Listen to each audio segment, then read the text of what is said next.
Tila isang magnanakaw ang Pilipinas. Inakusahan ng Pransya ang Pilipinas. Isang maliit na bansa bilang isang bansang mababa ang uri na nagnanakaw ng teknolohiya. Ngunit sa katotohanan, ang Pransya ang siyang nagnakaw. Sa simula, tila maayos ang lahat, ngunit sa isang iglap, gumuho ang lahat. Ano nga ba ang naging pagkakamali ng Pilipinas? Ating alamin ngayon. Kung ipinagmamalaki mo ang natatanging lakas ng Pilipinas, mangyaring mag-subscribe sa channel at ilike ang video na ito. Ako si Antoine Bernard. Ako ang CEO ng Meridian Global, isang kumpanyang may punong tanggapan sa Paris. Ito ay isang kumpanya na sabay na nagpapatakbo sa larangan ng pagbabarko at pamamahala ng ari-arian. Iniisip ng mga tao na mahal ko ang mga barko, pero nagkakamali sila. Hindi ako isang tagagawa ng barko. Ang mga barko ay hindi para sakyan, kundi para pagkakitaan. Ang mga ito ay yaman. Mga numero na kumikilos. Alas 5 ng umaga nang makarating ako sa daungan ng Cebu. Madilim pa. Mula sa malayo, natatanaw ko ang mga ilaw ng paggawaan ng barko. Nakahanay ang mga crane at kumikislap ang mga apoy mula sa welding. Sabi ng driver ng taxi, ang mga tao dito ay nagtatrabaho araw at gabi. Hindi sila nagpapahinga. Tumango ako. Iyon ang dahilan kung bakit ako naparito.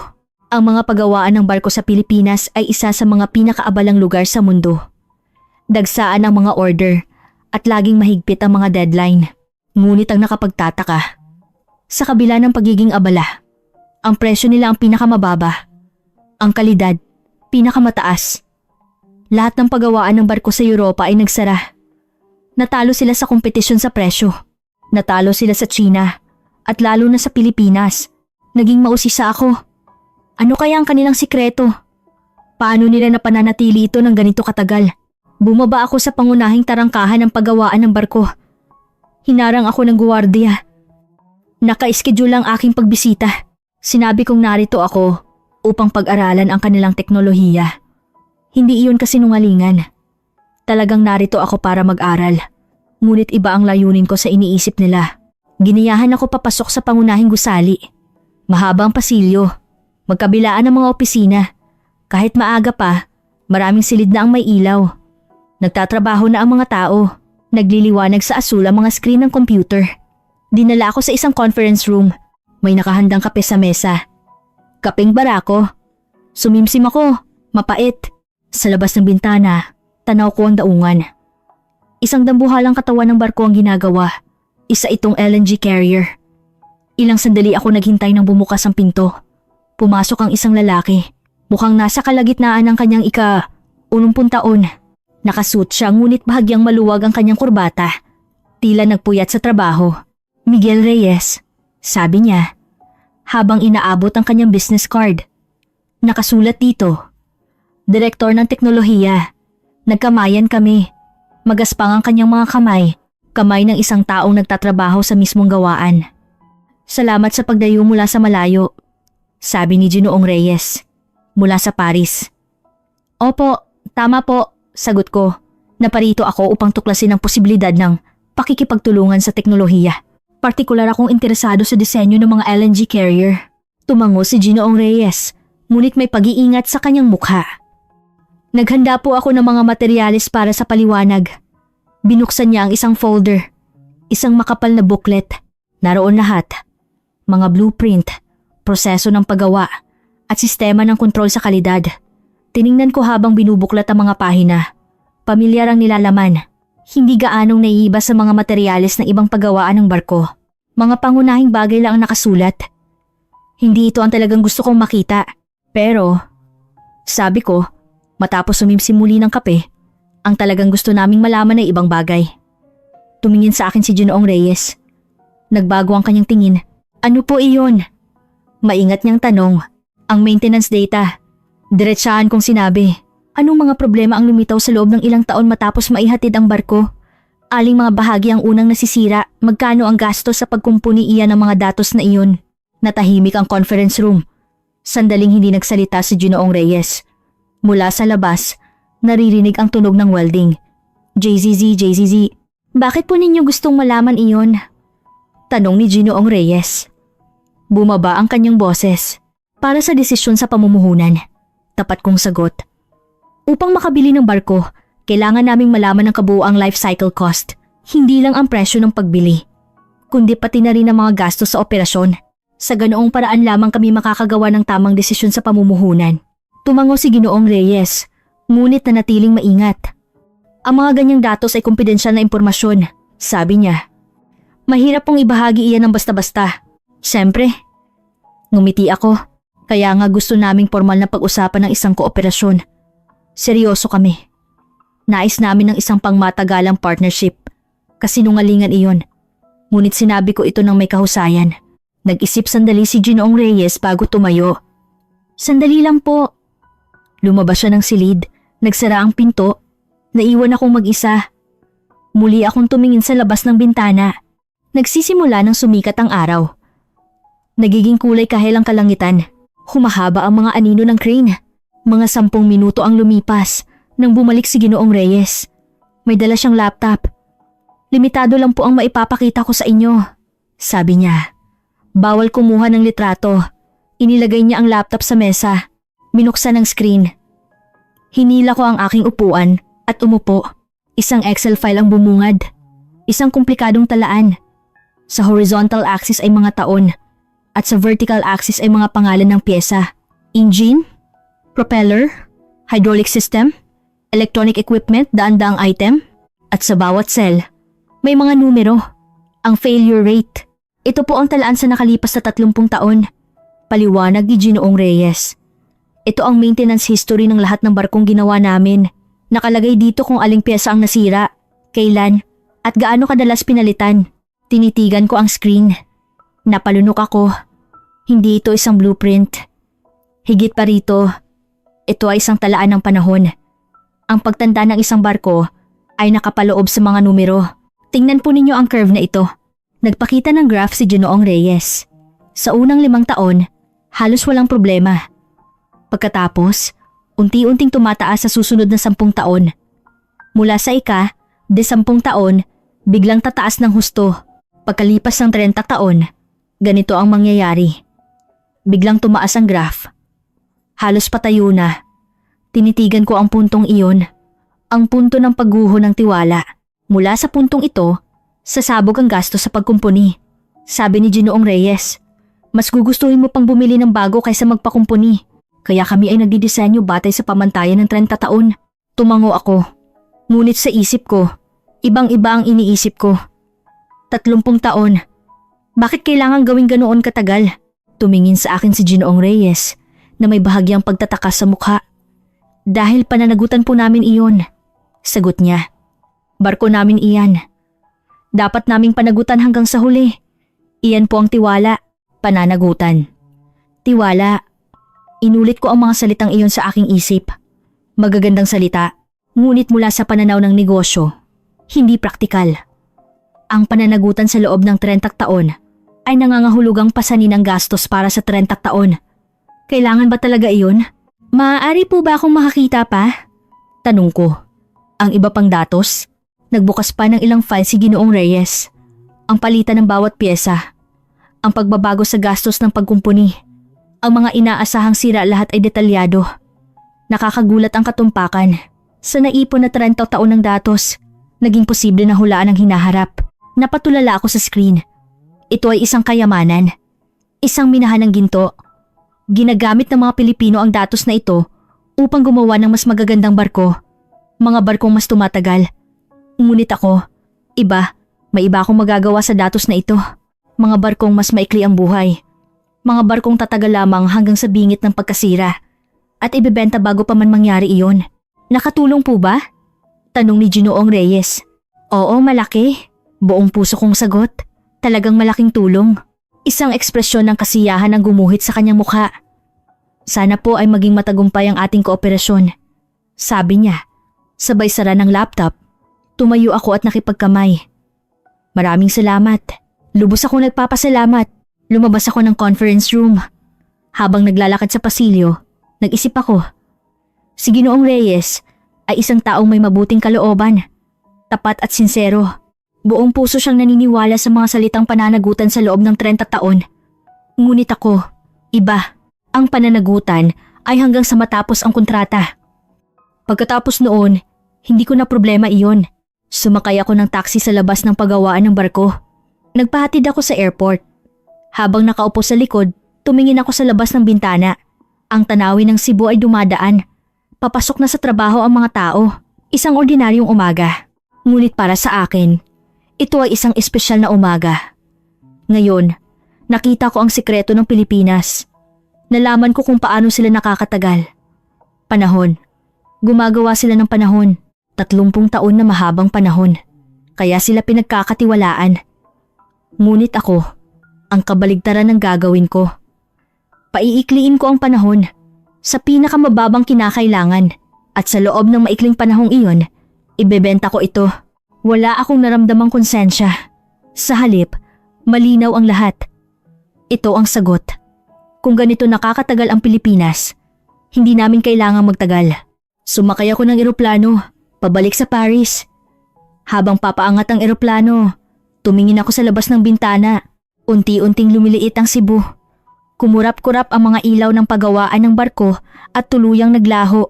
2 araw ang lumipas bago ako makarating sa punong tanggapan sa Paris. Hindi pa ako nakakabawi sa jet lag, ngunit agad kong tinipon ng board of directors. Isang madali ang pulong. 8 direktor ang nagtipon sa conference room. Lahat ay nakasuit. Mukhang lampas 60 ang kanilang average na edad. Mga taong matagal ko nang kasama sa trabaho. Konserbatibo. Ayaw ng pagbabago. Antoine, ano ang dahilan ng biglaang pagtawag mo? Tanong ng vice chairman na si Pierre. Siya ang pinakamatanda. Lampas 70 na. Miyembro siya mula pa noong itatag ang kumpanya. May ipapanukala akong bagong estratehiya. Sabi ko habang binubuksan ang aking laptop. Babaguhin natin ang direksyon ng ating negosyo sa paggawa ng barko. Nagkagulo ang conference room. Nagsimulang magtinginan ng mga direktor. Babaguhin? Tanong ni Mark, ang finance director. Hindi ba't maayos naman ang takbo ngayon? Maayos nga. Pag-amin ko. Ngunit maaari pa nating pagbutihin. Nagpakita ako ng graph sa screen. Isang simpleng curve. Ang horizontal axis ay oras. Ang vertical axis ay gastos. Ang curve ay patag sa simula at biglang tumaas mula sa isang punto. Ano iyan? Tanong ni Pierre. Ang maintenance curve ng isang barko. Paliwanag ko. Sa unang ilang taon, walang problema. Ngunit habang tumatagal, biglang tumataas ang gastos sa pagkumpuni. Tingnan ninyo ang puntong ito. Itinuro ko ito gamit ang isang pulang linya.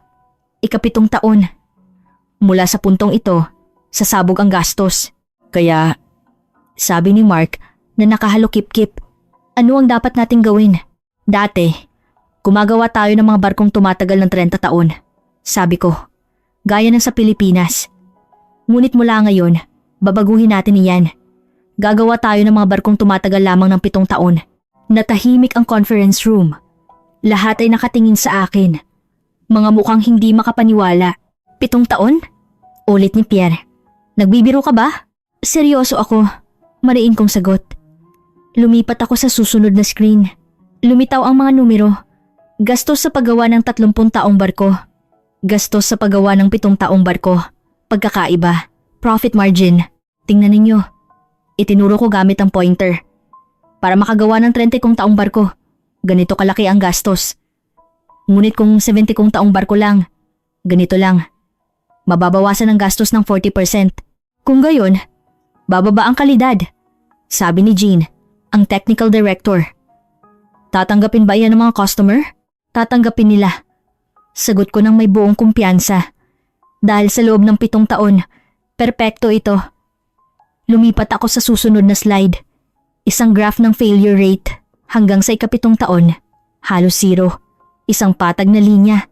Sa loob ng 7 taon. Walang problema. Paliwanag ko. Hindi masisira. Hindi kailangan ng pagkumpuni. Sa paningin ng customer, ito ay isang perpektong barko. Pagkatapos noon, tanong ni Mark, hindi na natin responsibilidad iyon. Matigas kong sabi. Dahil tapos na ang panahon ng kontrata. Sumandal si Pierre. Antoine, ano ba ang pinagsasabi mo? Ibabalak nating ibenta ang isang barkong alam nating masisira pagkatapos ng 7 taon? Hindi ito masisira. Pagtatama ko. Tataas ang gastos sa maintenance. Ngunit problema na iyon ng bagong may-ari. Dahil naibenta na natin. Bagong may-ari? Ulit ni Jean. Sino naman ang bibili ng ganyang barko? Mayroong second-hand market. Sagot ko. Maaari natin itong ibenta sa ika-6 na taon. 1 taon bago ito masira. Hanggang sa panahong iyon, perpekto pa rin ito. Kaya maibebenta sa magandang presyo. Nagbulungan ang mga direktor. Mga mukhang hindi komportable. Labag ito sa etika. Sabi ni Pierre. Hindi tayo maaaring pumasok sa kanyang uri ng negosyo. Bakit hindi? Tutol ko. Walang problema sa batas. Kailangan lang nating isulat sa kontrata na ang warranty period ay 7 taon. At pagkatapos noon, wala na tayong pananagutan. Kailangang maging malinaw. Ngunit sa moralidad. Nag-aalang ang sabi ni Jean, ang moralidad ay nasa loob ng batas. Mariin kong sabi. Hindi tayo lalabag sa anumang alituntunin. Hindi rin tayo lalabag sa kontrata. Magbibigay tayo ng perpektong barko sa loob ng 7 taon. Tuparin natin ang ating pangako. Lumipat ako sa susunod na screen. Isang malaking numero ang lumitaw. Ang inaasahan kita. 45%. Ito ang kikitain natin. Sabi ko. Mahigit doble ng kasalukuyan. Bababa ang gastos. Habang halos pareho ang presyo. Natahimik ang conference room. Sa harap ng mga numero, lahat ay nanahimik. Ang pera ay isang makapangyarihang lohika. Hindi na kailangan gumawa ng 30 taon. Dahan-dahan kong sabi. Gagawa tayo ng barkong hindi masisira sa loob ng 7 taon. Pagkatapos noon, magbabago ang halaga ng ari-arian. Halaga ng ari-arian? Ulit ni Mark. Nangangahulugang wala na sa ating mga kamay. Paliwanag ko. Dahil naibenta na ito sa second-hand market, ito ay ari-arian na ng bagong may-ari. Siya na ang bahalang mamahala. Wala na tayong kinalaman doon. Nagbuntong hininga si Pierre. Antoine, palagi kang matalino. Ngunit ito ay masyadong malupit. Hindi ito kalupitan, tutol ko. Ito ay kalinawan. Nililinaw natin ang hangganan ng responsibilidad. Pananagutan natin sa loob ng kontrata. Pagkatapos noon, hindi na. Iyan ang negosyo. Umiling si Jean. Paano ang ating reputasyon? Kilala tayo sa 30 taon ng kalidad. Gagawa tayo ng bagong reputasyon. Sagot ko. 7 taong walang sira. Perpektong paunang performance. Iyan ang ating bagong brand. Nagsimulang magkalkula si Mark. Tila tinitingnan niya ang mga numero. Ilang sandali, tumingala siya. Talagang kaakit-akit ang kita. Pag-amin niya. Ngunit, wala bang panganib? Sa legal na aspeto. Perpekto. Sabi ko nang may buong kumpiyansa. Pinag-aralan na ng ating legal team. Kung maayos ang pagkakasulat ng kontrata, walang problema. Warranty period. Saklaw ng pananagutan. Disclaimer lahat ay isasaad. Tumingin si Pierre sa paligid ng conference room. Tiningnan niya ang ibang mga direktor. Komplikado ang kanilang mga ekspresyon. Hindi komportable, ngunit interesado. Magbobotohan tayo. Sabi ni Pierre, sino ang sang-ayon sa panukala ni Antoine? Itinaas ko ang aking kamay. Sumunod si Mark. 2 pa ang nagtaas ng kamay. 5 kami. Karamihan. Sino ang tutol? Si Pierre at Jean. At 1 pa ang nagtaas ng kamay. 3 sila. Aprobado. Deklara ni Pierre. Ngunit hindi sang-ayon ang aking konsensya. Itala iyan. Itatala ko, sabi ko. Sabayo ko bilang paggalang. Natapos ang pulong. Isa-isang lumabas ang mga direktor. Mabibigat ang mga hakbang. Nang huling lumabas si Pierre, lumingon siya. Sana tama ka, Antoine. Sabi niya. Ngunit kung magkamali ka, responsibilidad mo rin iyon. Alam ko, sagot ko. Nagsara ang pinto, naiwan akong mag-isa. Tumingin ako sa labas ng bintana. Tanaw ko ang lungsod ng Paris. Mula sa malayo, nakikita ang Eiffel Tower. Isang magandang lungsod. Ngunit wala akong panahon para namnamin ang tanawin. Muli kong binuksan ang laptop. Sinimulan kong isulat ang plano ng pagpapatupad. Pagbuo ng design team, pagkuha ng mga materyales, pag-schedule, tambak ang mga gawain. Ngunit mayroon akong kumpiyansa. Magtatagumpay ang estratehiyang ito. Pinatutunayan iyon ng mga numero. Hindi gagawa ng 30 taon. Gagawa ng barkong hindi masisira sa loob ng 7 taon. Pagkatapos noon, magbabago ang halaga ng ari-arian. Hindi na namin responsibilidad. Kumilos ang mga daliri ko sa keyboard. Ang tunog lang ng pag-type ang maririnig sa conference room. Nagsisimula ng dumilim. 1 linggo ang lumipas. Nang tipunin ko ang design team sa isang paggawaan ng barko sa labas ng Paris. Isang maliit na lugar. Ngunit sapat na iyon para sa amin. 12 inhinyero ang nagtipon sa conference room. Pawang mga veterano. Mahigit 20 taon ang kanilang average na karanasan. Ang mga huling artesano ng industriya ng paggawa ng barko sa Pransya. Si Alain, ang punong inhinyero, ang unang nagsalita. "Boss, natanggap namin ang briefing," sabi niya. Ngunit hindi namin maintindihan ano ang ibig sabihin ng 7 taong buhay. Tama ayun, kumpirma ko. Idisenyo ninyo ang isang barkong gagana ng perpekto sa loob ng 7 taon. Huwag ninyong isaalang-alang ang mangyayari pagkatapos noon. Inilatag ni Alain ang mga dokumento. Ang mga kasalukuyang blueprint. Ginawa batay sa 30 taong pamantayan. Kailangan nating suriin ang mga piyesang ito. Sabi niya, sabay turo ng pointer. Engine block, propeller shaft, hydraulic pump. Lahat ng ito ay para sa pangmatagalang tibay. Sobra sa detalye. "Alisin ninyo," sabi ko. Hindi kailangan. Sapat nang tumagal ng 7 taon. Nagkagulo ang conference room. Nagsimulang magtinginan ng mga inhinyero. Mga mukhang nababalisa. Pero boss, sabi ng isang batang inhinyero na si Henry, ano ang mangyayari pagkatapos ng 7 taon? Masisisra ito. Tapat kong sagot. Ngunit hindi na natin problema iyon. Dahil sa panahong iyon, naibenta na ito. Naibenta na? Ulit ni Alain. Gagawin natin iyon ng may kaalaman? Hindi natin ito gagawin ng may kaalaman. Pagtatama ko. Gagawin natin ito ayon sa plano. 7 taong warranty. Pagkatapos noon, disclaimer. Lahat ay isasaad sa kontrata. Sa legal na aspeto. Perpekto.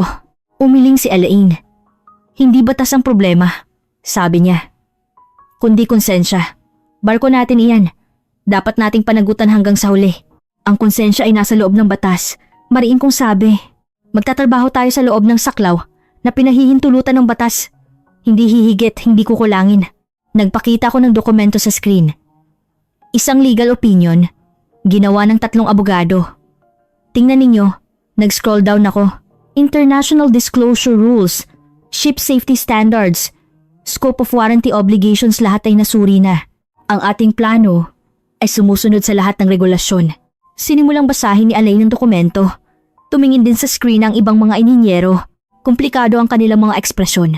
Ang safety standard ay minimum na 5 taon. Paliwanag ko. Ginagarantiya natin ang 7 taon. Mas mataas sa pamantayan. Ang mga quality requirement ay matutugunan din. Lahat ng test items ay papasa. Walang problema. Ngunit sinasadya nating limitahan ang buhay nito, tama ba? Sabi ni Henry. Hindi natin nililimitahan ang buhay. Tutol ko. Ino-optimize natin. Tinatanggal natin ang hindi kailangang sobrang disenyo. Ito ay efficiency. Nagbuntong hininga si Alain. Dahil hindi ka inhinyero, boss, kundi isang manager, sabi niya. Numero lang ang tinitingnan mo. Ngunit kami, iba. Ini-imagine namin kung ano ang sasapitin sa dagat ng mga barkong ginawa namin. Huwag ninyong imagine. Matigas kong sabi. Tingnan ninyo ang kontrata. Warranty period. Disclaimer. Saklaw ng pananagutan. Iyan lang ang lahat. Ang lampas doon ay hindi na natin teritoryo. Lumipat ako sa susunod na slide. Isang insurance policy. Product liability insurance. Kumuha rin tayo ng insurance, sabi ko. Para sa anumang hindi inaasahang pangyayari. Ngunit malamang hindi natin kakailanganin. Dahil sa loob ng 7 taon, walang problema. Nagtaas ng kamay si Henry. May tanong po ako, sabi niya. Paano kung magkaproblema sa ika-6 na taon? Kukumpunihin natin. Simpleng sagot ko. Dahil nasa loob pa iyon ng warranty period. Obligasyon natin iyon. Paano kung magkaproblema sa ika-7 taon at 1 buwan? Responsibilidad na iyon ng customer. Sagot ko. Dahil paso na ang warranty. Nakasaad iyon sa kontrata. 1 araw lang ang pagkakaiba. Ulit ni Henry. Ang kontrata ay pinapansin ng 1 araw na pagkakaiba. Sabi ko. Iyan ang batas. Kumikilos tayo ayon sa alituntunin, hindi sa emosyon. Naging mabigat ang hangin sa conference room. Nakayuko ang mga inhinyero. Mga mukhang hindi matanggap. Kayo ay magagaling na inhinyero. Sabi ko, ang pinakamahuhusay. Kaya hinihiling ko sa inyo, gumawa kayo ng perpektong barko sa loob ng 7 taon. 0 failure. Kapag nagawa iyon, tapos na ang ating misyon. Tumingin sa akin ng diretso si Alain. Sigurado ka ba, boss? Tanong niya. Na ito ang tamang gawin? Hindi ito tungkol sa tama o mali. Sagot ko. Ito ay tungkol sa legal o illegal. Nasa loob tayo ng legal na saklaw. At sapat na iyon. Iyon ang sagot. Naniniwala ako roon. Ang batas ang hangganan ng responsibilidad. Ang lampas doon ay hindi ko na obligasyon. Nagpatuloy ang pulong sa loob ng 2 oras.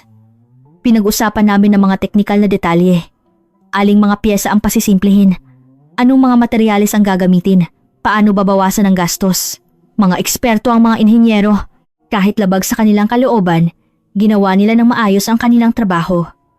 Nagsimulang mabuo ang isang optimized na plano ng disenyo. Nang malapit nang matapos ang pulong, huling nagsalita si Alain. Boss, isang bagay lang ang ipangako mo.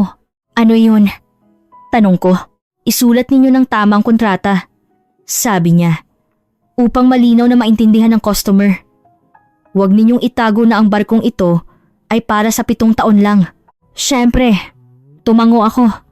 Titiyakin natin ang transparency. Isusulat natin lahat sa kontrata. 7 taong warranty. Pagkatapos noon, disclaimer. Malinaw. Nagbuntong hininga si Allen. Kung gayon, gagawin namin ang dapat naming gawin. Sabi niya. Gagawin namin ang aming makakaya. Kahit sa loob lang ng 7 taon, gagawin naming perpekto. Salamat. Buong puso kong sabi. Nagtiwala ko sa inyo. Isa-isang lumabas ang mga inhinyero. Mabibigat ang mga hakbang, ngunit magaan ang aking kalooban. Dahil naisa katuparan na ang plano, lumabas ako ng paggawaan ng barko at sumakay sa kotse. Pabalik sa Paris. Habang nakatingin sa labas ng bintana, nag-isip ako. Sumagi sa isip ko ang huling sinabi ni Alain. Sabi niya, problema ito ng konsensya. Ngunit ako, iba. Naniniwala akong ang batas ang hangganan ng konsensya. Kung susundin mo ang batas, mananatili kang desente. Ano pa ang hahanapin mo? Ang responsibilidad ay hanggang sa kontrata. Ang oras na lampas doon ay hindi ko pag-aari. Hindi ko maaaring panagutan ng hindi ko pag-aari. Isang simpleng lohika. Malinaw. Tumunog ang aking cellphone. Mula kay Mark. Antoine? Magandang balita. Sabi niya, dumating na ang unang order. Kanino galing? Tanong ko. Isang Greek shipping company. 5 container ship ang in-order. Tuwang-tuwa pa sila sa 7 taong kondisyon. Dahil mura ang presyo. Ibinaba ko ang telepono. Napangiti ako. Nagsimula na. Kumikilos na ang plano. Pumasok ako sa lungsod ng Paris. Palubog na ang araw. Kumikinang sa kulay kahel ang ilog sa ine. Isang magandang dapit hapon. Binuksan ko ang bintana. Pumasok ang hangin. Malamig. Ang batas ang hangganan ng responsibilidad. Inulit ko sa aking isip. Ang lampas doon ay hindi sa akin. Mayroon akong kumpiyansa. 1 taon ang lumipas bago na ihatid ang unang barko. Isang order mula sa isang Greek shipping company. Ang una sa 5 container ship. Ginanap ang seremonya ng paghahatid sa Marseille. Maganda ang panahon. Walang ulap sa asul na kalangitan. Kumikinang ang katawan ng barko sa sikat ng araw. Lumapit ang kinatawan ng Greek company para makipagkamay. Perpekto, sabi niya. Ang resulta ng test run ay higit pa sa inaasahan. Salamat. Sagot ko. Sa loob ng 7 taong warranty, walang magiging problema. Pumirma ako sa mga dokumento. Makapal ang kontrata, ngunit simple ang punto. 7 taong warranty. Pagkatapos noon, disclaimer. Malinaw. Naideposito ang bayad. Kinumpirma ko pagbalik sa opisina. Eksakto sa inaasahang halaga. Tumawag si Mark. Nakita mo ba?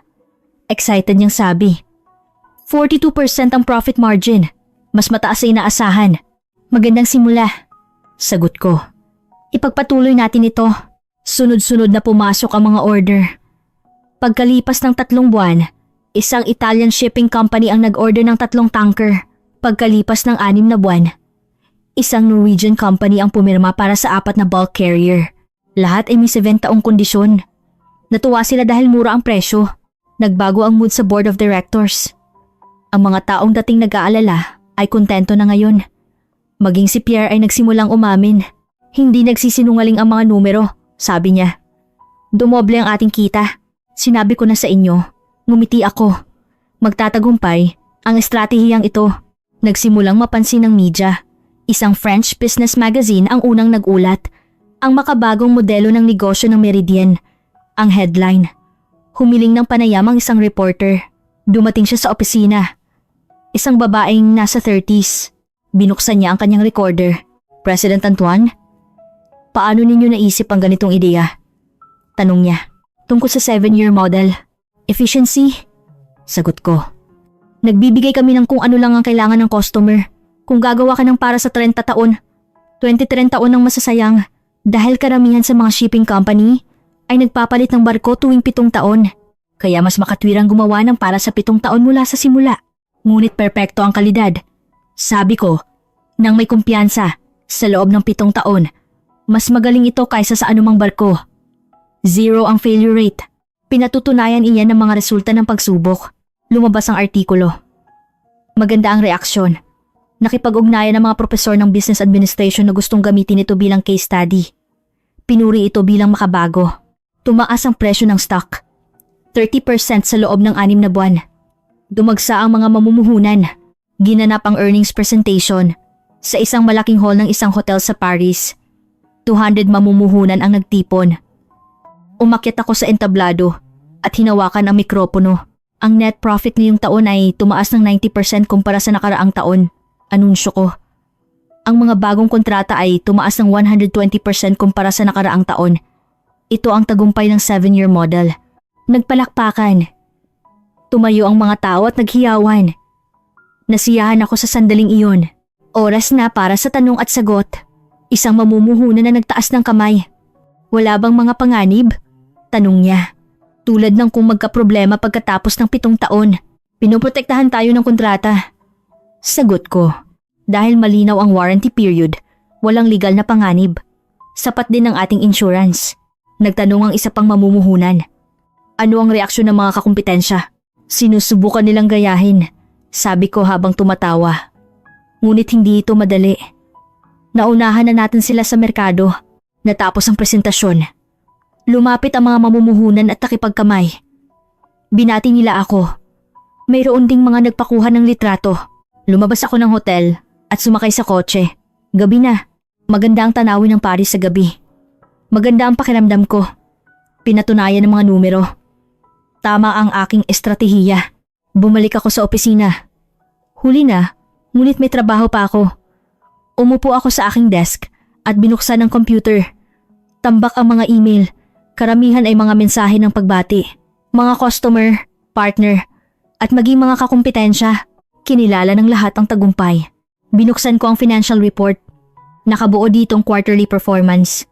Nasiyahan ako sa mga numero. Pagtaas ng benta, pagbaba ng gastos, pagtaas ng profit margin. Lahat ng indicators ay pataas. Tumingin ako sa labas ng bintana. Nakalatag ang tanawin ng Paris sa gabi. Kumikinang ang mga ilaw. Ngumiti ako. Ito ang tagumpay. Tagumpay na pinatunayan ng mga numero. Hindi ng emosyon o moralidad, kundi ng datos. Walang duda. Tumunog ang telepono. Mula kay Mark. Nasa opisina ka pa? Tanong niya. Oo, may tinatapos lang. Sagot ko. Congratulations, sabi ni Mark. Nagtagumpay tayo. Perpekto ang iyong estratehiya. Salamat, sabi ko. Simula pa lang ito. Lalaki pa tayo. Ibinaba ko ang telepono. Sumandal ako sa upuan na tumingala sa kisame. Maliwanag ang ilaw ng fluorescent. Sumagi sa isip ko ang pag-aalala ni Pierre. Ang sinabi niya sa unang board meeting. Hindi ethical, sabi niya. Ngunit ngayon, pinangatwiran na ng mga numero ang lahat. Tumaas ang kita, tumaas ang presyo ng stock, nagpalakpakan ng mga mamumuhunan. Hindi ba to ang tamang sagot? Isinara ko ang laptop. Inayos ko ang aking gamit. Oras na para umuwi. Pinatay ko ang ilaw sa opisina at lumabas. Sumakay ako sa elevator. Tiningnan ko ang aking refleksyon sa salamin. Maayos ang aking suot na suit. Puno ng kumpiyansa ang aking ekspresyon.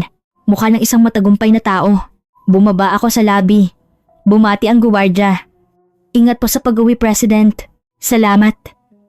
Sagot ko. Lumabas ako. Malamig ang hangin ng gabi. Huminga ako ng malalim. Nakakaginhawa. Nagmaneho ako pa uwi. Tumawid ako sa ilog Seine. Maganda ang mga ilaw sa tulay. Binuksan ko ang radyo. Balitang pang-ekonomiya ang tumutugtog. Itinatampok ang success story ng Meridian Group, ang makabagong pamamahala ni CEO Antoine Bernard, ang paksa. Nilakasan ko ang volume. Nakikinig habang nagmamaneho. Maganda ang pakiramdam. Dumating ako sa bahay. Binuksan ko ang pinto at pumasok. Tahimik. Bahay ng isang taong mag-isang naninirahan. Umupo ako sa sofa at nagsali ng whiskey. Sumimsim ako. Makinis. Binalikan ko ang araw na iyon. Isang perpektong araw. Ang tagumpay ng presentasyon. Ang hiyawan ng mga mamumuhunan. Ang papuri ng media, lahat ay ayon sa plano. Wala akong duda. Pinatunayan ng mga numero na tama ako. Taglagas ng taong iyon nang dumating ang imbitasyon para sa International Shipping Forum. Isang event na gaganapin sa Singapore. Ang pinaka-prestihiyosong event sa industriya. Isang lugar kung saan nagtitipon ang mga kinatawan ng mga shipping company mula sa buong mundo. Isang kahilingan para sa isang keynote speech. Ang tema ay makabagong modelo ng negosyo. Ako ang hinahanap nila. Siyempre, tinanggap ko. Dumating ako sa Singapore isang araw bago ang event. Isang magandang hotel. Tanaw ang buong Marina Bay. Sa gabi, kahanga-hanga ang light show. Muli kong sinuri ang aking talumpati. Mahigit 10 beses kong binasa. Perpektong inihanda, malinaw ang pangunahing mensahe. Kahusayan, pagbabago, at tagumpay. Kinabukasan, pumunta ako sa convention center. Isang dambuhalang gusali. May mga banner sa pasukan. Global Shipping Forum 25th Anniversary. Puno ng tao ang lobby. Mga taong nakasuit na nagpapalitan ng business card. Iba't ibang wika ang maririnig. Ingles, Chinese, Filipino, Arabic. Isang lugar kung saan nagtitipon ang mundo. Giniyan ako sa isang waiting room. May nakahandang kape at sandwich. Ngunit wala akong ganang kumain. Kinakabahan ako. O mas tamang sabihing, excited. Sa entabladong ito, ipapaalam ko sa mundo ang aking tagumpay. Pumasok ang MC. Handa na po ba kayo? Tanong niya. Opo, handa na. Sagot ko. Naglakad ako sa pasilyo patungo sa entablado. Mabilis ang tibok ng aking puso, ngunit may kumpiyansa ako. Naghintay ako sa backstage. Sa likod ng kurtina, tanaw ko ang mga upuan. Tila mahigit 1,000. Lahat ay nakaupo at naghihintay. Dumilim ang mga ilaw. Umakyat sa entablado ang MC. Hinawakan niya ang mikropono. Ipinakikilala ko ang ating susunod na tagapagsalita. Sabi niya. Ang CEO ng Meridian Group, si Ginoong Antoine Bernard. Isang taong nagtakda ng bagong pamantayan sa industriya sa pamamagitan ng kanyang makabagong pamamahala. Nagpalakpakan. Naglakad ako papunta sa entablado. Nakakasilaw ang mga ilaw. Ang tingin ng 1,000 tao ay nakatuon sa akin. Tumayo ako sa harap ng mikropono. Huminga ako ng malalim. Nagsimula ako. Maraming salamat. Sabi ko. Ngayong araw, nais kong ibahagi sa inyo ang isang success story tungkol sa kung paano binago ng Meridian ang industriya. Lumabas sa screen ang unang slide, ang logo ng kumpanya. Sa ilalim nito, isang malaking numero, 45% profit margin. Sa loob ng 3 taon, dinoble namin ang aming kita. Paliwanag ko. Simple lang ang sikreto, efficiency. Lumipat ako sa susunod na slide. Lumitaw ang isang graph. Isang paghahambing ng lumang modelo at bagong modelo. Tradisyonal na nakabatay ang industriya ng paggawa ng barko sa 30 taong buhay, sabi ko. Ngunit ang tanong kami, kailangan ba talaga iyon? Sinuri namin ang datos ng customer. Karamihan sa mga shipping company ay nagpapalit ng barko tuwing 7 taon. Kung gayon, 23 taon ang nasasayang. Tahimik ang mga manonood. Lahat ay nakatutok, kaya binago namin. Pagpapatuloy ko. Ang 7-year optimization model. Nagbibigay kami ng kung ano lang ang kailangan. Inalis namin ang sobrang disenyo. Malinaw ang resulta. 40% pagbaba sa gastos. Pagkakaroon ng competitive advantage sa presyo, dagsaan ng mga order. Sa susunod na slide, lumitaw ang mga logo ng mga kliyenteng kumpanya. Greece, Italy, Norway, Denmark, mga pangunahing shipping company sa Europa. Pinili kami ng mga kumpanyang ito. Sabi ko. Bakit? Dahil maganda ang presyo at maganda ang kalidad. Sa loob ng 7 taon, perpekto ito. 0 ang failure rate. Nagpalakpakan. Huminto ako sandali at uminom ng tubig. Tiningnan ko ang mga manonood. Tumango ang mga tao. Ngunit marahil may tanong kayo, sabi ko ulit. Ano ang mangyayari pagkatapos ng 7 taon? Nagbago ang screen. Isang sample ng kontrata. Malaki at pinalaki ang impormasyon ng warranty. Nakasulat dito ng malinaw, paliwanag ko. 7 taong warranty. Pagkatapos noon, disclaimer, transparent. Naiintindihan din ng customer bago bumili. Kung gayon, walang problema. At karamihan ay ibinebenta ito bilang second hand sa loob ng 7 taon. Lumipat ako sa susunod na slide. Datos ng second hand market, average na ibinebenta muli sa ika-6 na taon. Sabi ko, hanggang sa panahong iyon, perpekto ang aming mga barko. Kaya na ibebenta ito sa magandang presyo. Lahat ay masaya. Huminto ako sandali. Tiningnan ko ang mga manonood. Nakuha ko ang kanilang atensyon. Oras na para sabihin ang konklusyon. Ang aral na natutunan namin ay ito. Dahan-dahan kong sabi. Maaring alisin ang kabiguan. Lumabas ng malaki sa screen ang mga salitang iyon. Paano? Tanong ko. Sa pamamagitan ng pagbebenta bago pa man dumating ang kabiguan. Nagbulungan ang mga manonood. Nagsimulang magtinginan ng mga tao. Nagpatuloy ako. Sa loob ng 7 taon, walang kabiguan. Paliwanag ko, sa loob ng panahong iyon, tapos na ang aming misyon. Nagtatapos kami na may perpektong resulta. Pagkatapos noon, responsibilidad na iyon ng bagong may-ari. Hindi na namin responsibilidad. Nagpalakpakan. Ngunit may kakaiba. Mas mahina kaysa kanina. May ilang hindi pumalakpak. Ang huling slide. Ang vision ng kumpanya. Mahusay na inobasyon. Napapanatiling paglago. Nagtayo kami ng bagong pamantayan. Pagtatapos ko, hindi sobra, kundi optimal. Hindi basura, kundi kahusayan. Ito ang hinaharap. Maraming salamat. Nagpalakpakan. May mga tumayo, ngunit hindi lahat. May ilang nanatiling nakaupo. Komplikado ang kanilang mga ekspresyon. Bumaba ako sa entablado. Lumapit ang MC. Napakagaling, sabi niya.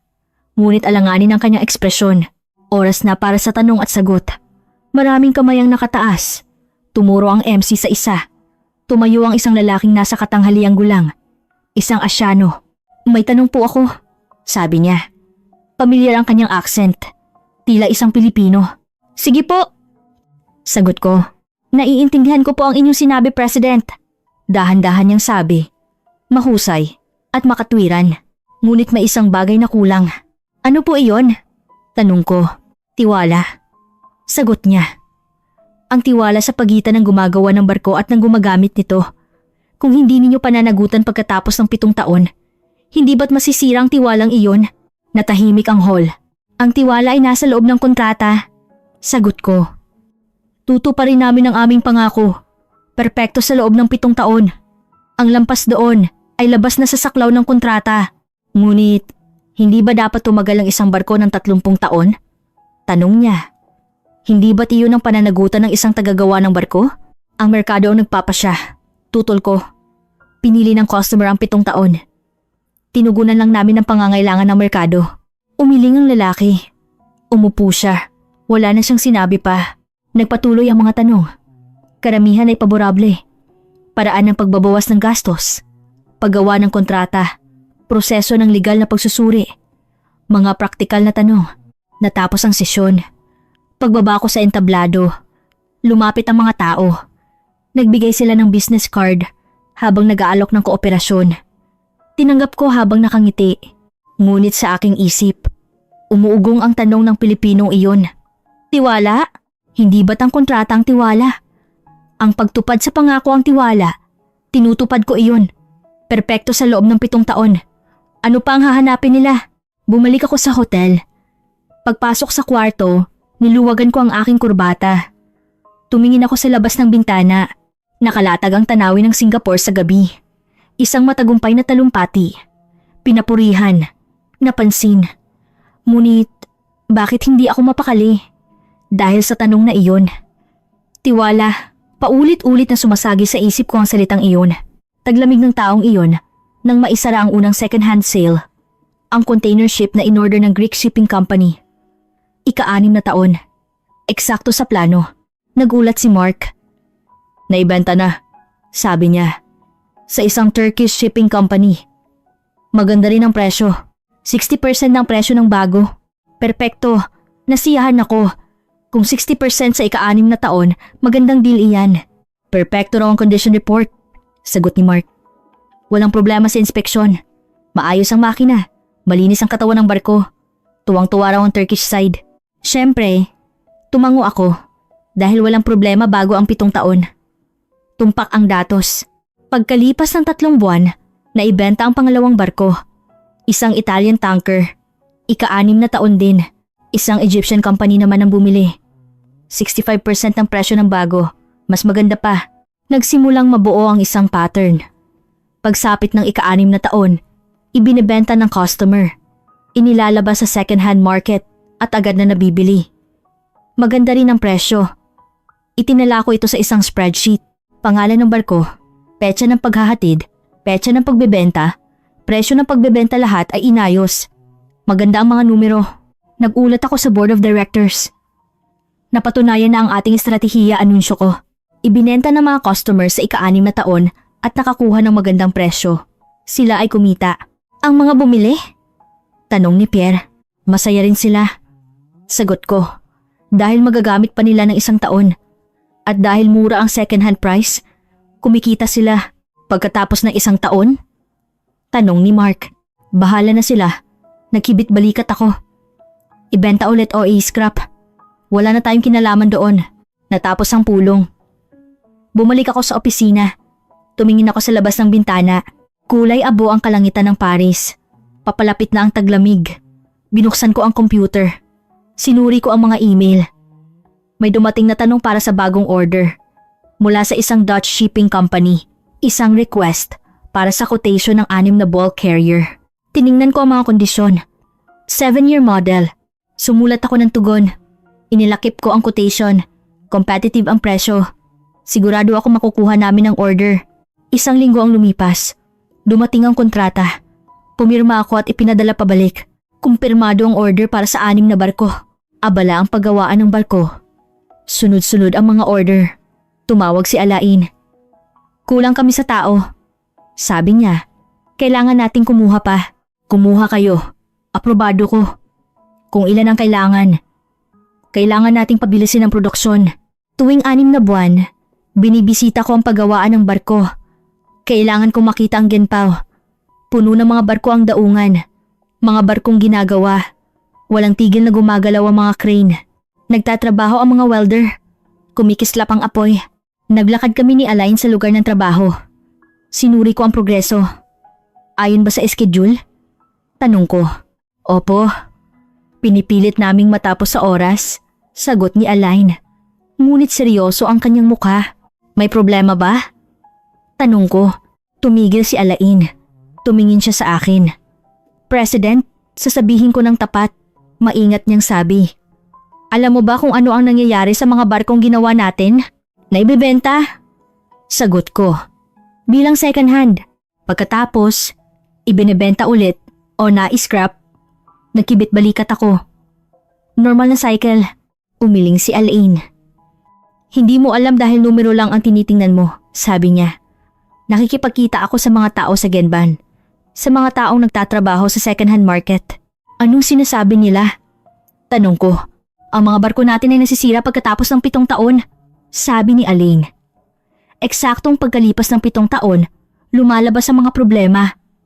Engine, hydraulics, electrical system, sabay-sabay. Maaring ganoon nga, pag-amin ko. Dahil ganoon ang disenyo, 7-year optimization, hindi ba? Ngunit hindi alam ng mga bumili, sabi ni Alain, dahil nang binili nila ito bilang second hand, wala itong problema. Pero isang araw, bigla na lang masisira. At napakalaki raw ng gastos sa pagkumpuni. Hindi ko iyon responsibilidad. Mariin kong sabi. Paso na ang kontrata. Nagbuntong hininga si Alain. Sa legal na aspeto, marahil. Sabi niya. Ngunit maaalala tayo ng mga tao. Kung sino ang gumawa ng barko? Walang kinalaman niyon. Matigas kong sabi. Hindi tayo kailanman nagbenta ng sirang barko. Sa loob ng 7 taon, perpekto ito. Iyon ang ating record. Wala nang sinabi pa si Alain. Umiling lang siya. Nagpatuloy kami sa paglalakad sa paggawaan ng barko. Tahimik. Isang awkward na katahimikan. Bumalik ako sa opisina. Hindi maalis sa isip ko ang mga sinabi ni Alain, ngunit iwinaksi ko ito. Hindi ako maaaring magpadala sa emosyon. Kailangan kong tingnan ang mga numero. Binuksan ko ang datos. Muli kong sinuri ang mga talaan ng pagbebenta. Lahat ng barko ay naibenta sa ika-6 na taon. Perpekto ang mga resulta ng inspeksyon. Hindi kami kailanman nagbenta ng barkong may problema. Iyon ang katotohanan. Dahil perpekto ito, bago ang 7 taon. Pagkatapos noon, wala na sa aming mga kamay. Ano man ang sabihin ng mga bagong may-ari. Wala kaming pananagutan. Pinoprotektahan kami ng kontrata. Pumasok si Mark. May magandang balita ako. Sabi niya, naibenta na rin ang mga barko ng Norway. Pagdating mismo ng ika-6 na taon, magaling.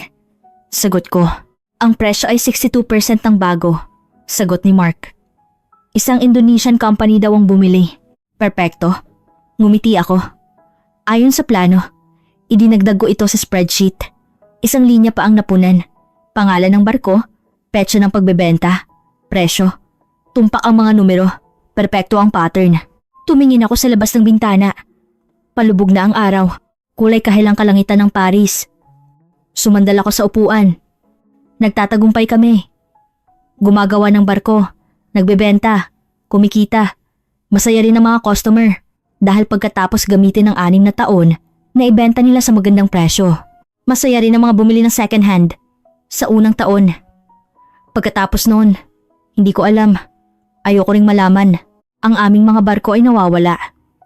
Dumadaloy sa second hand market. Turkey, Egypt, Indonesia, Bangladesh, papunta sa mas malalayong lugar. Inalis ang mga paulit-ulit na bahagi. Isang graph ng tagumpay. Simula bukas, magbabago ito. Babagsak ito. Binuksan ko ang drawer ng aking desk. May isang lumang notebook. Ang isinulat ko noong unang binuo ang estratehiyang ito. Binuksan ko ito. Sa ilalim nito, puno ng mga formula. Pagbaba ng gastos 40%, may 2 guhit. Pagtaas ng profit margin 45%, may 2 bituin. Isang perpektong plano. Sa papel, tama ang mga numero. Tumpak ang mga kalkulasyon. Ngunit may isang kulang. Tiwala, hindi iyon numero. Hindi masusukat. Hindi lumalabas sa datos. Ngunit umiiral ito. Pinapakilos nito ang merkado. Tumunog ulit ang telepono. Sinagot ko na. Ang abogado. Anton, nakumpirma ko na. Sabi niya. Ligtas tayo sa legal na aspeto. Walang dapat ikabahala sa demanda. Dahil perpekto ang kontrata. Salamat. Sagot ko. Ngunit ang negosyo. Tanong ng abogado. Ayos lang ba? Hindi ko alam. Tapat kong sagot. Perpekto sa legal na aspeto. Ngunit bumabagsak ang negosyo. Labas na iyan sa aking espesyalisasyon. Sabi ng abogado. Hindi ako negosyante. Hindi ko alam ang tungkol sa merkado. Naputo lang tawag. Batas lang ang tinitingnan ko. Umalingaw-ngaw ang mga salitang iyon. Ganoon din ako. Batas lang ang tinitingnan ko. Numero lang ang tinitingnan ko. Kontrata lang ang tinitingnan ko. Ngunit iba ang mga tao. Tiwala ang tinitingnan nila. Relasyon ang tinitingnan nila. Hinaharap ang tinitingnan nila. Hindi ko yun nakita. Hindi ko sinubukang tingnan. Akala ko hindi kailangan. Naniniwala akong sapat na ang batas. Tumayo ako at pumunta sa bintana. Idinikit ko ang aking noo sa salamin. Malamig. Sa labas, naglalakad ang mga tao. Mga taong pauwi galing sa trabaho. May dalang mga bag. Pauwi sa kani-kanilang bahay. Isang normal na araw-araw. Para sa kanila. Para sa akin iba. Gumuho ang lahat. Sa legal na paraan. Mas lalo itong naging kakatwa. Hindi ako lumabag sa batas. Ngunit natalo ako. Sinunod ko ang mga alituntunin. Ngunit pinarusahan ako. Tinupad ko ang kontrata. Ngunit nawalan ako ng tiwala. Paano ito nangyari? Bumalik ako sa desk. Umupo ulit. Tiningnan ko ang screen. Bukas pa rin ang kontrata. Binasa ko. Dahan-dahan. Lahat ng impormasyon, warranty period, saklaw ng disclaimer, limitasyon ng pananagutan, lahat ay nakasulat. Malinaw. Ngunit May isang bagay na wala. Ang panahon pagkatapos ng 7 taon. Ang oras na iyon ay wala kahit saan sa kontrata. Isang oras na hindi umiiral. Sa papel. Ngunit sa katotohanan, umiiral ito. Ang mga barko ay nasa dagat. Tumatakbo. Nasisira. Pagkatapos ng 7 taon, sa labas ng kontrata, ibinenta ko ang oras na iyon. Ang oras na walang pananagutan. Iyon ang problema. Tumunog ang telepono. Mula na naman kay Pierre. Antoine, magkakaroon tayo ng board meeting bukas. Sabi niya. Emergency. Kailangan ng solusyon. Sige. Sagot ko. Dadaluhan ko. Anong ihahanda mo? Tanong ni Pierre. Hindi ko alam. Tapat kong sagot. Kailangan kong mag-isip. Mag-isip ka ng mabilis. Sabi ni Pierre. Wala na tayong oras. Pagbukas ng merkado bukas, babagsak ang presyo ng stock. Ibinaba ko ang telepono. Nakaupo ako sa dilim. Hindi ko binuksan ang ilaw. Nakaupo lang. Hindi ako kailanman lumabag sa alituntunin. Bulong ko ulit. Sinunod ko ang batas. Tinupad ko ang kontrata. Lahat ay legal. Kung gayon, bakit ito nangyari? Bakit walang pumipili sa akin? Parang alam ko na ang sagot. Ayoko mang aminin. Hindi sapat na maging legal. Kailangan ng tiwala. Kailangan ng relasyon. Kailangan ng pananagutan. Isang pananagutan na lampas sa 7 taon. Hindi ko iyon ginawa. Dahil hindi iyon kinakailangan sa legal na aspeto. Ngunit kailangan iyon ng merkado. Hinahanap iyon ng mga tao. At hindi ko iyon ibinigay. Muli akong tumingin sa labas ng bintana. Kumikinang ang mga ilaw ng lungsod. Maganda. Ngunit wala itong kahulugan sa akin. Dahil papalubog na ang ilaw ng tagumpay sa legal na paraan. Isang linggo ang lumipas. Sumakay ako ng eroplano papuntang Cebu. Mag-isa lang. Hindi alam ni Mark o ni Pierre. Wala akong pinagsabihan. Umalis lang ako. Dumating ako sa airport bago mag-book ang liwayway. Tahimik ang airport. Matapos ang immigration, lumabas ako. Sumakay ako ng taxi. Nagpahatid ako sa daungan ng Cebu. Sabi ng driver, malayo raw. 3 oras ang aabutin. Ayos lang, sagot ko. Dumaan kami sa expressway. Dumadaloy ang tanawin sa labas ng bintana. Nakikita ko ang mga bundok. Nakalatag ang mga palayan. Sumikat ang araw. Naging kulay kahel ang kalangitan. Maganda. Ngunit wala akong panahon para namnamin ito. Dumating ako sa Cebu bandang 9:00 ng umaga. Tanaw ko ang daungan. Nakahanay ang mga crane. Parehong tanawin nung huli akong pumarito ilang taon na ang nakalipas. Ngunit iba ang pakiramdam. Noon, pumarito ako para maghanap ng pag-asa. Ngayon, pumarito ako para maghanap ng sagot. Hindi ako pumunta sa paggawaan ng barko. Sa halip, pumunta ako sa dulo ng daungan. Sa isang lugar kung saan may mga dock. Isang lumang pier. May mga barkong nakadaong. Tila kinukumpuni. May mga kalawangin na katawan ng barko. May mga barkong tuklap na ang pintura. Amoy dagat. Maalat na amoy. May kasamang amoy ng kalawang. Dahan-dahan akong naglakad sa pier. Yumanig ang aking mga paa. Mga lumang tabla. May mga tagak na humuhuni. Isang matinis na tunog. Mula sa malayo, naririnig ang tunog ng welding. JZ, JZZ. Nakikita ko ang mga taong nagtatrabaho. Naka-helmet at abala. Naglakad ako hanggang sa dulo. Dulo ng pier. Nakalatag ang dagat. Mula sa malayo, tanaw ang abot-tanaw. May nakatayong tao sa harap nito. Nakatalikod. Nakasuot ng itim na jacket. Nananaba ko. Tinatangay ng hangin ang usok. Lumapit ako. Marahil narinig ang aking mga yapak. Lumingon siya.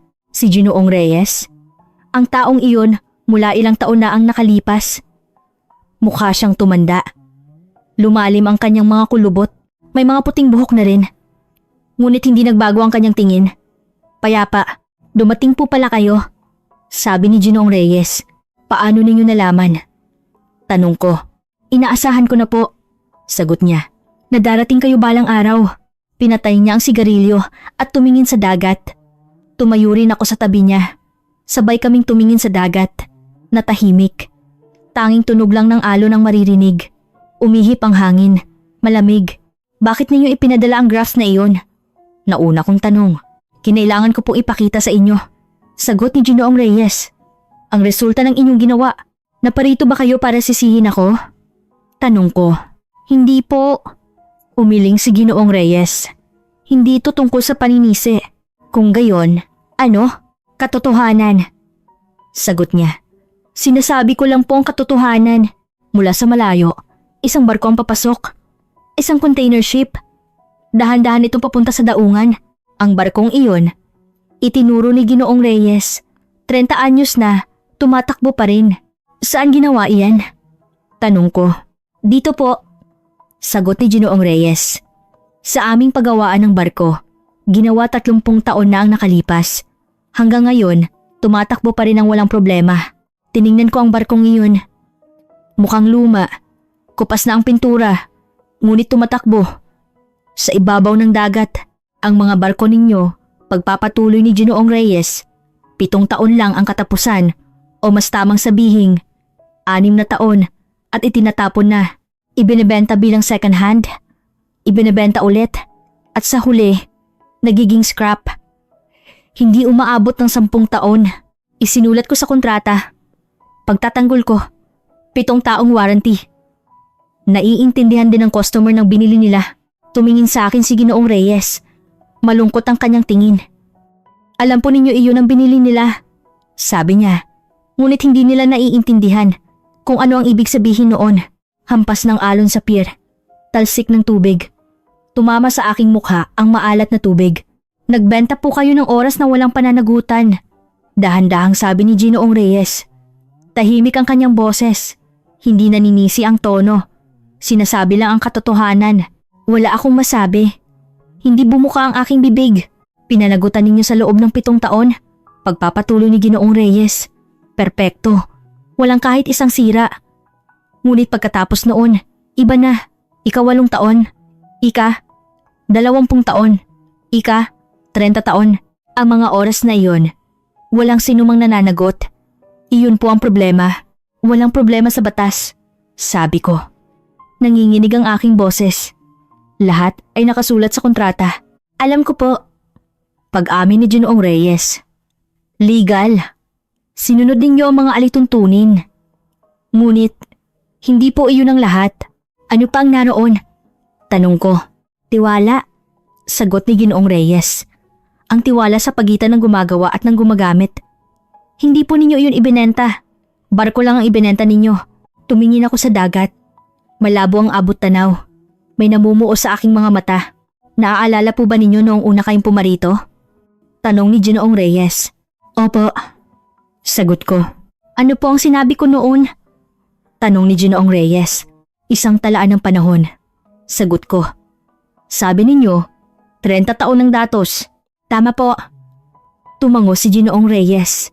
Itinala namin ang 30 taon dahil pananagutan namin sa loob ng 30 taon. Iyon po ang aming trabaho. Hindi gumawa ng barko, kundi gumawa ng panahon. Ginamit ninyo ang datos na iyon para sa ibang bagay. Sabi ni Ginoong Reyes. 7 taon lang ang ginawa ninyo. Pagkatapos noon, itinapon ninyo. Marahil mahusay iyon. Marahil nabawasan ang gastos. Ngunit itinapon ninyo ang panahon. Lumalakas ang tunog ng alon. Lumalakas din ang hangin. Malamig. Ngunit hindi ako gumalaw. Nakatayo lang ako roon. Sa simula, naging maayos. Sabi ni Ginoong Reyes. Pinatunayan iyon ng mga numero. Tumaas ang kita. Tumaas ang presyo ng stock. Lahat ay nagsabing tagumpay. Ngunit lumilipas ang panahon, lumipas ang 7 taon, at lumabas ang katotohanan. Nagsimulang masira ang mga barko. Napansin ng mga tao, ang mga barko ng Meridian ay para lang sa 7 taon. Sa sandaling iyon, naglaho ang tiwala. Yumuko ako. Wala akong masabi. Dahil lahat ng sinabi ni Ginoong Reyes ay tama. Hindi po ako naparito para sisihin kayo. Muling sabi ni Ginoong Reyes. Gusto ko lang pong iparating kung saan kayo nagkamali. Ginawa ninyo ito sa legal na paraan, ngunit hindi ito tama. Minsan, magkaiba ang batas at ang tama. Iyon po ang problema. Tumingin ako kay Ginoong Reyes. Gusto kong itanong, ano ang dapat kong ginawa? Ano ang tama? Ngunit alam ko na. Ang sagot, dapat gumawa ako ng 32 taong barko mula sa simula, kahit mas malaki ang gastos. Kahit mas maliit ang kita, iyon ang tamang gawin. Tumingin si Ginoong Reyes sa kanyang relo. Kailangan ko na pong umalis, sabi niya. May pulong po ako. Tumingin siya sa akin. Sa huli? Ginoong Antoine? Sabi ni Ginoong Reyes. Hindi pa po huli ang lahat. Para saan? Tanong ko. Para bumalik. Sagot ni Ginoong Reyes. Gumawa po kayo ng 30 taong barko. Hindi 7 taon. Kahit malaki ang gastos. Iyon po ang tunay na paggawa ng barko. Tumalikod siya at naglakad palayo. Unti-unting lumiliit ang kanyang likod. Naglaho sa dulo ng pier. Naiwan akong mag-isa. Sa harap ng dagat. Walang tigil na humahampas ang alon. Isang regular na tunog. Paulit-ulit. May mga tagak na lumilipad. Humuhuni. Matagal akong nakatayo roon. Hindi ko alam kung gaano katagal. Mataas na ang sikat ng araw. Nakakasilaw. Kumikinang ang dagat. Mula sa malayo, may mga barkong gumagalaw.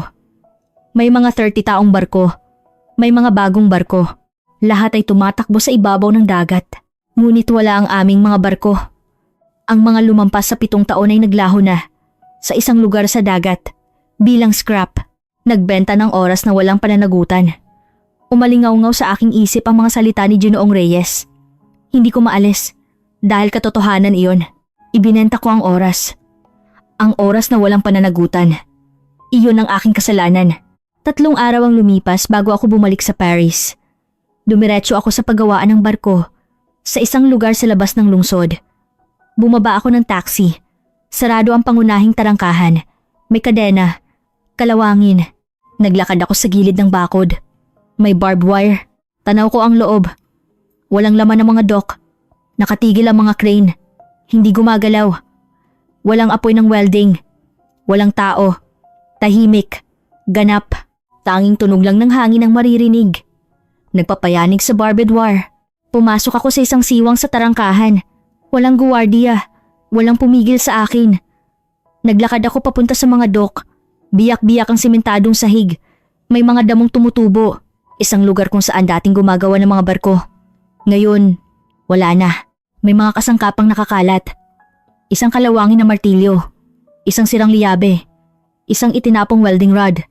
Walang naglinis. Pumunta ako sa gusali ng opisina. Bukas ang pinto. Pumasok ako. Madilim ang pasilyo. Pinutol na ang kuryente. Umalingaw-ngaw ang aking mga yapak. Isang gusaling walang laman. Binuksan ko ang pinto ng conference room. Nandoon pa rin ang mesa. Ang mga upuan ay nakalagay pa rin. Ngunit puno ng alikabok. Matagal ng alikabok.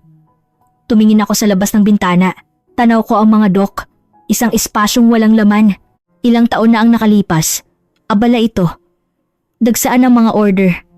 Nagtatrabaho ang mga tao. Araw at gabi. Ngayon, wala na. Umupo ako sa isang upuan. Kumalat ang alikabok. Hinaplos ko ang mesa. Dumikit ang alikabok sa aking daliri. Kulay abong alikabok. Isang buwan na ang nakalipas nang magpasya ang board of directors na isara ang paggawaan ng barko dahil nawalan ng mga order. 0 ang mga bagong kontrata sa loob ng 6 na buwan. Sabi ni Pierre. Antoine, hindi na natin kaya. Lumalaki ang pagkalugi. Kailangan na nating isara. Hindi ako tumutol. Dahil malinaw ang mga numero. Nalulugi. Walang dahilan para magpatuloy. Tinanggal namin ang mga empleyado. 150 katao. Lahat ay nawalan ng trabaho. Umalis din si Alain. Sa huling araw, nakita ko siya. Sana naging tama kayo, President. Sabi niya. Ngunit sa tingin ko hindi. Hindi ko alam kung ano ang sasabihin. Patawad. O sana maintindihan mo. Wala akong sinabi. Yumuko lang ako. Tumalikod si Alain at lumabas. Unti-unting lumiliit ang kanyang likod. Iyon na ang huli. Lumabas ako ng conference room. Naglakad ako sa pasilyo. Bukas ang mga pinto ng opisina. Tiningnan ko ang loob. Walang laman ng mga desk. Walang computer. Walang dokumento. Lahat ay inalis na. Isang lugar kung saan dating nagtatrabaho ang mga tao. Nagdidisenyo. Nagkakalkula. Nagpupulong.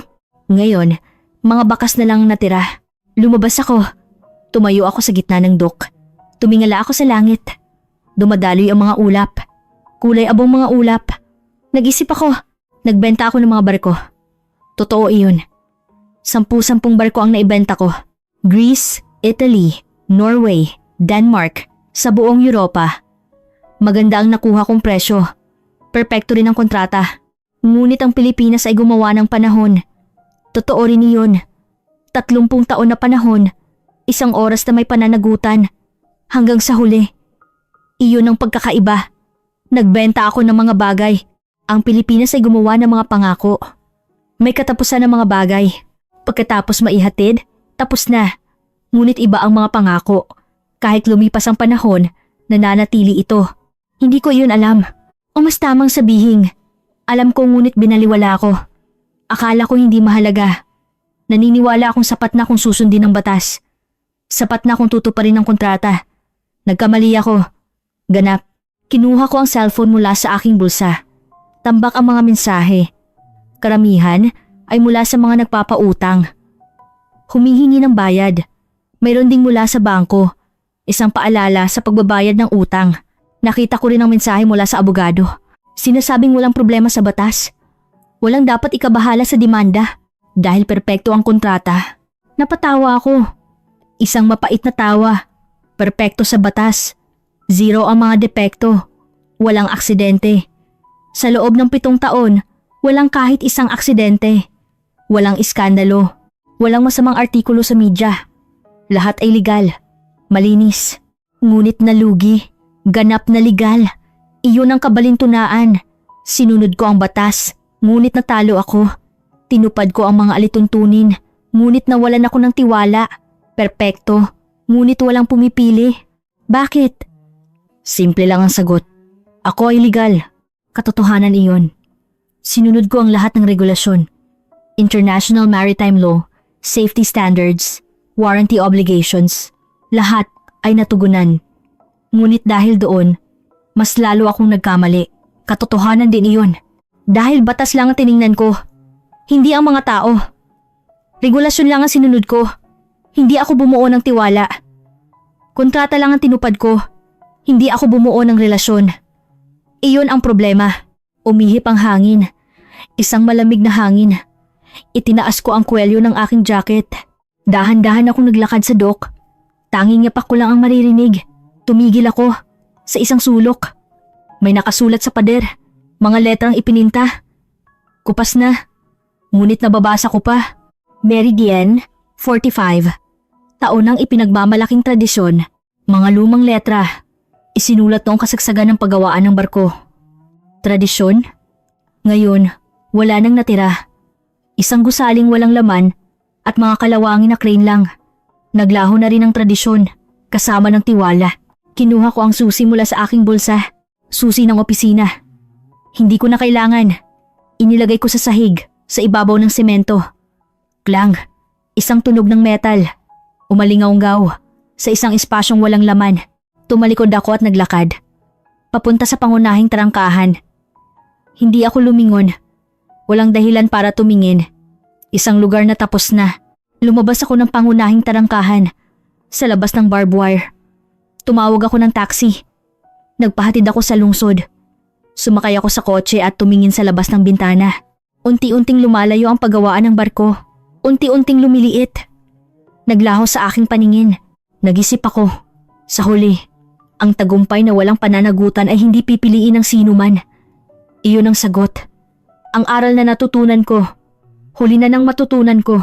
Nagtagumpay ako sa loob ng 7 taon. Perpekto. Pinatunayan ng mga numero. Tumaas ang kita. Lahat ay pumalakpak. Ngunit mula sa 8 taon, gumuho ito. Mabilis. Naglaho ang tiwala. Nawalan ng mga order. Tumalikod ang mga customer dahil hindi ko kayang panagutan. Ang lampas sa 7 taon. Ang oras na iyon ay hindi sa akin. Labas sa kontrata. Ngunit para sa mga tao, mahalaga iyon. Kung sino ang nasa tabi nila kapag nagkaproblema. Wala ako roon. Dahil tapos na ang kontrata, ang Pilipinas ay naroon. Sa loob ng 13 taon. Iyon ang pagkakaiba. Ang nagpasiya sa pagkapanalo at pagkatalo. Pumasok ang taxi sa lungsod ng Paris. Nakikita ko ang mga gusali. Naglalakad ang mga tao. Isang normal na hapon. Ngunit para sa akin, iba. Isang araw na tapos na ang lahat. Sa legal na paraan, perpekto at ganap. Tumingin ako sa labas ng bintana habang bumubulong. Mahina. Isang boses na walang nakakarinig. Patawad. Hindi ko alam kung para kanino. Sa mga customer, sa mga empleyado o sa aking sarili. Kumusta? Ano sa tingin ninyo ang artikulong ito? Tingnan natin ngayon ang reaksyon ng mga taong nakakita sa balitang ito. Ang pagmamataas ng French President na naniniwalang makakabuo siya ng tiwala sa pamamagitan lamang ng pagsunod sa batas ang siyang simula ng lahat ng kanyang kabiguan. Malakas kong nararamdaman niyan. Ang mga salitang 30 taon ng pananagutan na ipinagmamalaki ng industriya ng paggawa ng barko sa Pilipinas ay may bigat at dangal na hindi kailanman mauunawaan ng mga naghahangad lamang ng panandaliang kita. Ang paghahangad ng kahusayan at mga numero ay tamang pamamahala. Ngunit sa sandaling mawala ang katapatan, nagtatapos din ang buhay ng isang negosyo. Ito ay isang klasikong aral. Lubos akong humanga sa sinabi ni Ginoong Reyes na hindi gumawa ng barko, kundi gumawa ng panahon. Nakapaloob dito ang diwa ng pagmamanupaktura ng Pilipinas. Ang pagdidisenyo ng isang bagay na masisira sa loob ng 7 taon ay isang pag-aaksaya ng teknolohiya at ang pagdumi sa dagat at pagtataksil sa mga gumagamit nito ay ang pinakakahiyahiyang gawain para sa isang propesyonal. Ang kwentong ito ay hindi lamang para sa industriya ng paggawa ng barko, kundi isang babala rin sa kasalukuyang kultura ng pagtatapon. Pinag-iisipan nito tayong muli kung ano ang tunay na may halaga, ang hindi nakikitang tiwala sa labas ng kontrata, ang pinakamalaking yaman ng mga kumpanyang Pilipino, at ang sinapit ni Bernard na binaliwala ito ay nararapat lamang sa kanya. Ang proseso kung paano sinisira ng estilo ng pamamahala ng kanluran na inuuna ang panandali ang presyo ng stock at kita, ang tradisyonal na pagmamanupaktura na may mahabang kasaysayan ay totoo at nakakatakot. Ang katotohanan kahit legal na perpekto ay tinatanggihan pa rin ng merkado, ay muling nagtuturo sa atin na ang esensya ng negosyo ay nasa relasyon ng tiwala sa pagitan ng mga tao.